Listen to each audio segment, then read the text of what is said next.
Fala pessoal, aqui quem está falando com vocês é o D e vamos dar continuidade à saga de Black Clover, dessa vez do episódio 28 até o 50, que é o arco subaquático. Mas antes de falar sobre esses arcos e dar um pouco da minha opinião, eu quero agradecer vocês que apareceram no primeiro vídeo, muito obrigado, foi bem interessante.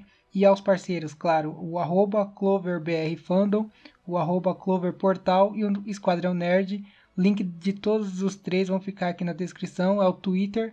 Então, se vocês não conhecem, vão lá conhecer, mas eu tenho certeza que vocês já conhecem por causa da qualidade. Então, agora vamos falar sobre os arcos, né? Vamos falar um pouquinho de Black Clover. O primeiro episódio, que foi o 28, ele foi o do encontro, onde a gente acaba conhecendo a Rebecca, e que vai ser muito importante pro arco mesmo, que vai entrar depois de 2 episódios. Mas a gente acaba conhecendo um pouco a Rebecca, que ela se apaixona também pelo Asta, tem um confronto ali com a Noelle, mas não é muito importante o episódio. A gente é apresentado um personagem que é muito bom e a gente vê depois como que vai decorrer tudo isso que foi mostrado, né? E no episódio 29 tem um filler, eu acho que é filler, porque é um recap com o Gordon contando um pouquinho de toda a trajetória do Asta até aqui. Então, eu acho que esse episódio a gente não precisa falar. E aí a gente entra no primeiro arco, que é o da Mari com o Gauch, que aí a gente acaba conhecendo um pouco mais da Rebecca também. No caso, a gente acaba descobrindo um pouquinho mais do passado do Gauch, que ele foi preso e fez um monte de coisa pela Mari, e por que tem todo aquele sentimento quando ele fala dela. A gente vê eles indo à vila, conhecemos a Teresa, eu acho que é assim o nome da madre lá, que cuida da Mari, e que também foi treinadora do Fugoleon, acho que é assim o nome dele. Então a gente acaba conhecendo mais personagens importantes para a história. E aí eles vão à vila e acabam encontrando pessoas lá que querem roubar magias, né, de crianças.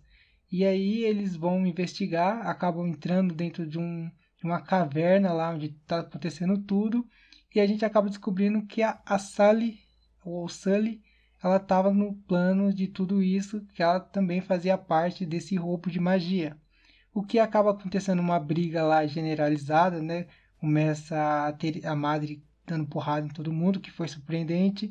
A gente vê um pouco da rendição do Gauch, ele voltando um pouco mais a ser companheiro, porque ele só queria matar o Asta no meio do arco todo, né? Por causa da Mari, que também se apaixonou pelo Asta, junto com a Rebecca e a Noelle e a outra do grupo do Yuno. E aí a gente acaba vendo a facção do olho lá com a Sully, né? Tem a briga. E até eles conseguirem vencer, e aparece o líder, né? No meio, quando eles estão lá quase vencendo, aparece o líder do olho, que é o Lich, eu não sei como que fala. E a gente acaba descobrindo que ele tem um grimório de 4 folhas, igual ao do Yuno. Eu queria perguntar uma coisa para vocês que acompanham o Black Clover há muito tempo, porque eu acho que é importante essa informação e não foi me dada ainda, e eu estou confuso. Os Grimório, eles são dados pelo reino Clover para todo mundo? Ou cada reino tem o seu próprio? Porque Clover é trevo, né? Então eu acreditava que quem tinha os Grimórios com trevo era do reino de Clover. E quem morava em outros reinos, ou tinha um Grimório ou tinha poderes diferentes. Eu entendi assim. Só que sempre que eu vejo um personagem com Grimório, ou ele está modificado, e aí a gente sabe das experiências, ou é de Clover, né? Ou tem um trevo. Eu queria saber como que funciona essa ordem dos Grimórios e como são distribuídos pelo mundo todo, né? Eu não sei se foi explicado isso, pelo menos até onde eu assisti, não foi falado nada, eu só entendo que os Grimórios vêm de Clover e todos têm um trevo, mas eu sei que tem vários reinos e aí eu não sei como que funciona a jurisdição de cada um. Eu queria saber de vocês, se vocês sabem, por favor comente aqui que eu vou ficar muito agradecido. E aí a gente vê que aparecem os capitões no meio dessa briga também. E começa outra briga, e onde a gente é apresentado, né, de apresentar para nós os três olhos. Eu acho que é assim que eles foram chamados. Que são a tríplice força do grupo do olho, digamos assim. E aí a gente acaba vendo mais briga, né? A gente vê os capitães lutando, o que é bem interessante, né? Ver um pouco da força dos capitães, a gente vê um pouco como funciona cada coisa, E depois de muita luta, que eu acho que eu não preciso descrever a luta para vocês, né? Eu acho que tá bem claro. Vocês assistiram, deve ter MV para todo lado. Então eu só tô falando um pouco das cenas importantes do que eu tirei de informação de cada cena. Aí a gente vê a briga, a gente acaba descobrindo um pouquinho dos interesses do Light ou do Lich. Eu vou falar Lich, tá? Eu vou ficar com Lich. Qualquer coisa vocês me corrijam. E aí a gente acaba descobrindo um pouquinho as motivações, o que foi ele que tirou o braço do Fuegolem. E aí a gente vê os capitães brigando, né? E ele leva uma surra, de verdade, leva uma surra. E aí a gente acaba vendo que a coisa é bem maior do que imaginava, que tem um traidor no meio dos capitães. E quem é esse traidor? A gente vê no próximo arco, que é o onde o Rei Mago ele chama todo mundo para uma reunião e a espada do Asta vai mostrar quem foi que estava passando informações para o olho, né?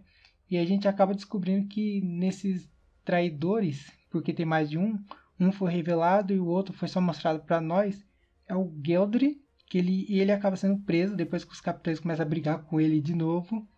E a gente acaba descobrindo um pouquinho mais do passado do Yami, nesse meio de confusão. Que ele veio através do mar, né? Acabou parando lá, só que tem uma força extremamente diferente dos outros, e etc.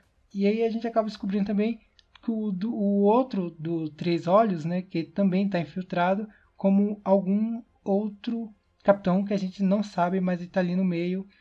E assim é revelar como que eles conseguiram informações para o primeiro ataque e como eles sempre estão um passo à frente, apesar de não dar certo depois que a gente vê nesse outro arco que vai começar agora.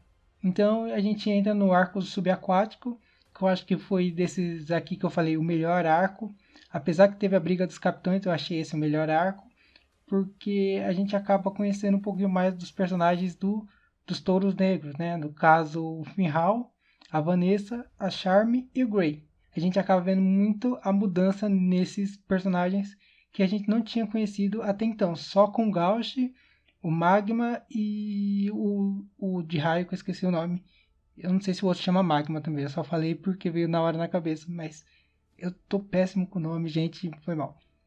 E aí a gente acaba descobrindo um pouquinho mais dele, né? A determinação, que mudou o Finral, que ele era um covarde. A Vanessa também, que mudou. E a Charme e o Grey a gente acabou não conhecendo mais do passado, mas um pouquinho do presente deles, que é meio encoberto, assim, porque sempre que mostram eles, ou um tá em forma diferente, o outro tá comendo. Então a gente acabou vendo uma união maior da equipe que foi sensacional. Como eu falei, eu gosto de Fairy Tail, então ver grupos lutando é bem melhor do que ver um só lutando. E ver o combo que eles fizeram com o Asta para vencer o Homem-Fera lá foi incrível e para mim superou os Capitães lutando. Pelo menos para mim, claro. E menos o Gordon. A gente acaba não sabendo o que acontece com o Gordon porque ele é esquecido no meio do rolê. Então a gente ficou sem saber o que o Gordon faz até agora. Mas eu acredito que vai ter um arco para ele logo logo. E aí a gente falando um pouquinho sobre o arco. A Noelle ela é treinada pela Carrono, que a gente descobre depois que ela vai fazer parte do mini torneio que o cara inventa de fazer lá, o avô dela. E ela ensina, a Carrono ensina a Noelle a controlar o poder para conseguir entrar no reino subaquático e também ajuda ela a conseguir o primeiro golpe de ataque dela, que é o dragão, né? Então a Carrono foi bem importante para o desenvolvimento da Noelle, que eu falei no primeiro vídeo que eu não gostava muito dela, tô começando a gostar, mas ainda não é muito, porque eu acho ela meio estranha ainda, mas tá mudando a minha opinião. E aí eles entram no templo, eles são separados, cada um tem que lutar, menos o Yami, que ele acaba ficando preso. Tem a invasão do Homem-Fera, e o Yami não pode participar porque ele ficou preso em uma outra dimensão lá com o velhote, o sacerdote, e acaba que todo mundo tem que lutar contra o Fera, né? Eu vou chamar ele de Fera, gente. E acaba tendo a luta lá, como eu falei, o combo. A gente vê a Carrono e o irmão dela sofrendo pra caramba. Apesar que quando a gente vê depois a conclusão do arco, eles não estão tão ruins igual imaginou. Mas o que eu gostei do arco que é quando apareceu o Homem-Fera, porque tem uma frase até que o Yami fala, ou é o Asta, que ele ficou mais desesperado do que todos. E ele é o cara do desespero. Então, ele quando bateu de frente com o Asta, ele ficou tão desesperado que ele mudou ele mesmo. O que o Asta muda. Porque uma das frases que falou também nesse arco é que todos, depois que conheceram o arco, criou mais determinação. Então o Asta mudou cada um da equipe. Mas também mudou o Homem-Fera, porque ele também entrou em desespero. Então o Asta consegue mudar pessoas. E eu acho que essa é a mensagem que fica desse arco do subaquático. E aí eles conseguem a joia depois. A gente acaba conhecendo mais a função de alguns personagens. O trabalho em equipe, que é bem importante. O Asta todo acabado. O Yami ele sai do aprisionamento para dar o golpe final. Ele aprende um golpe novo.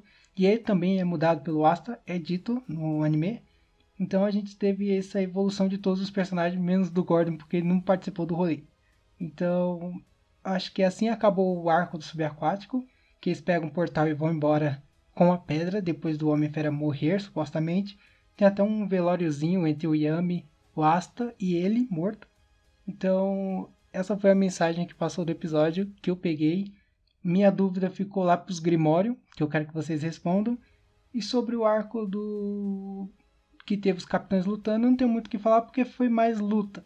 Claro que teve informação sobre o grupo do olho, né, a facção do olho, mas eu não consegui absorver muito dos interesses dele.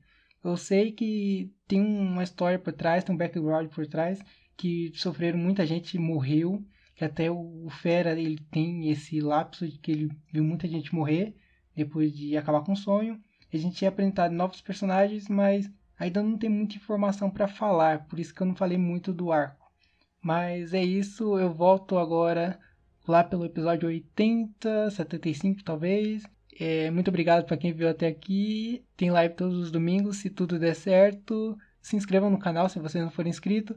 Ative o sininho. Se vocês quiserem que eu traga mais coisas sobre Black Clover, me dê aqui nos comentários palpites do que posso fazer, porque como eu não assisti o anime, essa é a primeira vez, eu tô no episódio 50, como eu falei, eu não sei o que eu posso trazer para vocês, porque vocês já estão bem adiantados, vocês já sabem mais coisas do que eu. Mas se for alguma curiosidade, alguma coisa assim, vocês quiserem ajudar, deixem aí nos comentários que eu vou ler e eu vou ficar muito agradecido, beleza? Entre no grupo do Discord, sigam a Ti, minha parceira no Twitter, sigam o canal no Twitter, no Instagram também. Eu fui o D e falou!